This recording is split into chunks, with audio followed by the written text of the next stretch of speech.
Hello everyone, this is John in Santiago. As you know, for the last 8 weeks, all of Spain has been subject to severe restrictions in order to control the spread of the pandemic. A week ago, people were allowed out of their houses for the first time to take exercise. But tomorrow is a big day. Businesses start to reopen. Bars with terraces can serve customers, albeit with reduced capacity. Gradually, people are moving more freely, little by little. Before the city moves to the new normal, I thought I'd go one last walk to see the city under lockdown. Come with me. I live on the route to Finisterre, about 7 minutes walk from the Plaza Obradoiro. Usually by this time of the year I can hear the clicking of walking sticks early in the morning as pilgrims head to Negreira, some 20 kilometres away, the first stop on the way to Finisterre. These mornings, though, there is silence.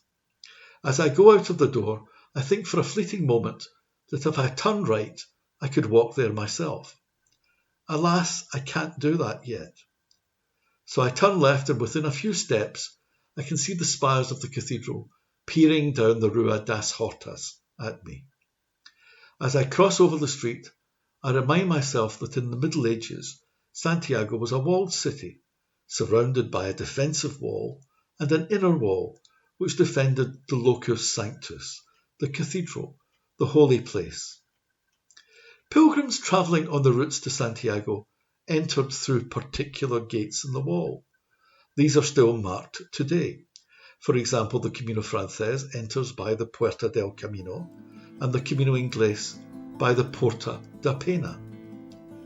Nowadays, although there is no wall, the medieval city is highly protected, and as I cross at the traffic lights, where these days there's little traffic to control, I remember I am entering the medieval city. I hear a greeting, Hola Juan. This is Mary Luth, who with her husband Carlos runs the local bar Camaño. She's wearing a face mask, and we have a shouted conversation from one sidewalk to the other. Vamos tirando, she says, shrugging her shoulders. We're just getting on with it. Their business has been closed for 8 weeks. They and many others in Spain have no idea what the future holds. Walking up the Rua das Hortas, I'm struck by how beautiful Santiago is. The stones glisten, wet with the rain. They've seen times of plenty and times of hardship. They've seen centuries of royal rule, a civil war, a long oppressive dictatorship, and now an infant democracy which is having to grow up quickly to cope with the current situation. A couple of 100 metres along the road, I turn into a little lane which will take me past the market gardens, or the Hortas of Santiago.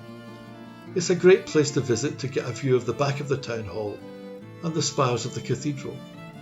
This is a large area where local people used to grow vegetables and keep chickens. Abandoned for many years, just last year it was taken into ownership by the council and was cleared so local people could come back to grow vegetables. As restrictions are eased, people are coming back again. Signs of life in the heart of the city.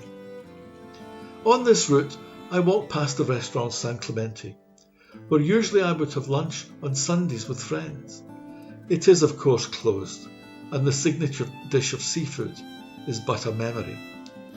From tomorrow, restaurants can open only to provide a takeaway service.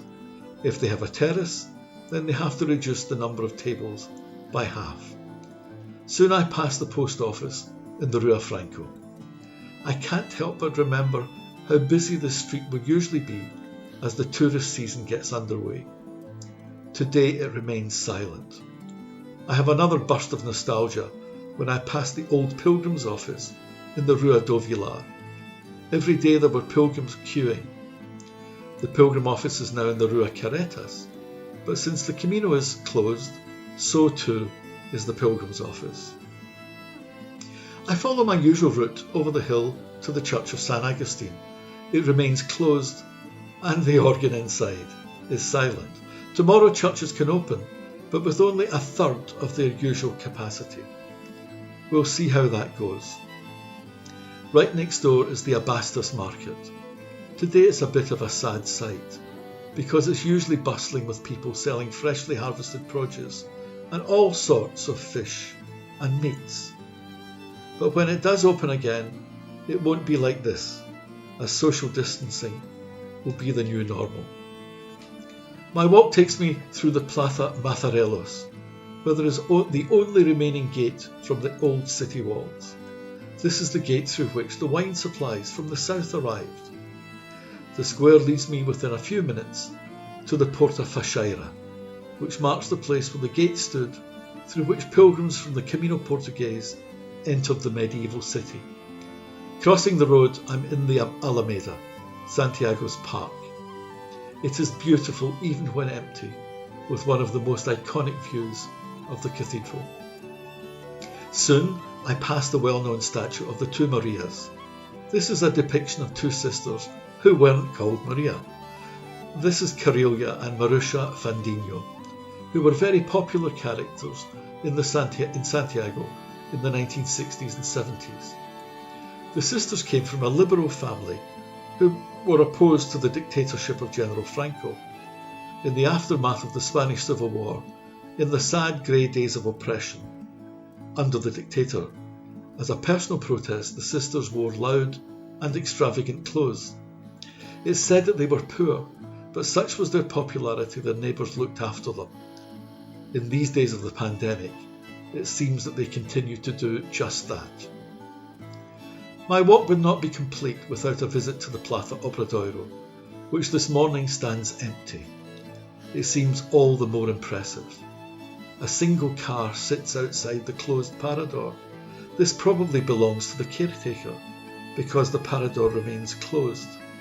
But I'm struck by the fact that it was built in the 15th century as a hospital for pilgrims in the long years of the Middle Ages, when a number of contagious diseases swept Europe.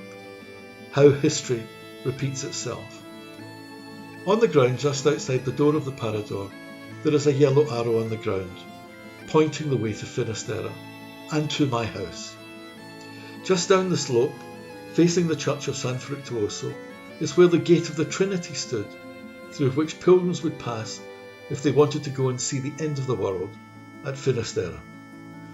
Before heading home, I looked back at the great Cathedral of Santiago.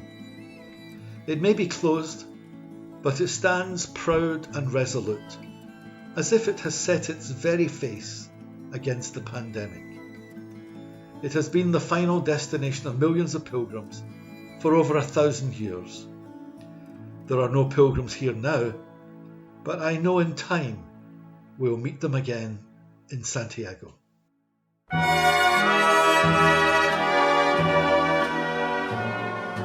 We'll meet again, don't know where, don't know when, but I know we'll meet again some sunny day. Keep smiling through, just like you always do, till the blue skies drive the dark clouds far away.